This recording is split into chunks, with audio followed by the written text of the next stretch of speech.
Age சம்மில் நான் ஒரு ஷார்ட்கட் கண்டுபிடிச்சிருக்கேன்.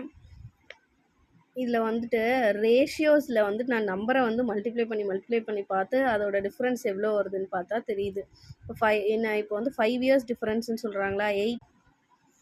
இப்போது 5ன்னு நம்ம வந்து போடும்போது தான் வருது. 8 5 40, 9 5 45. இதில் தான் டிஃப்ரென்ஸ் என்ன வருது, 5ஆக இருக்குது. அவங்க கேட்டிருக்காங்க what is the ratio of age of A to that of பின்னு கேட்டிருக்காங்க. ரேஷியோ கேட்டிருக்காங்க. அப்போ வந்துட்டு ஆஃப்டர் 5 இயர்ஸ் அப்படின்னு கொடுத்துருக்கனால 40 + 5 45, 45 + 5 50, கேன்சல் பண்ணால் 9:10 கிடச்சிருக்கு.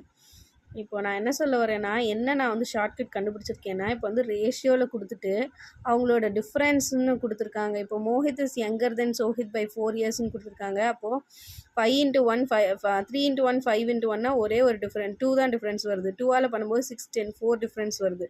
அப்போ மோஹித்தோட ஏஜ் என்னன்னு கேட்டிருக்காங்க. 6 நம்ம ஈஸியாக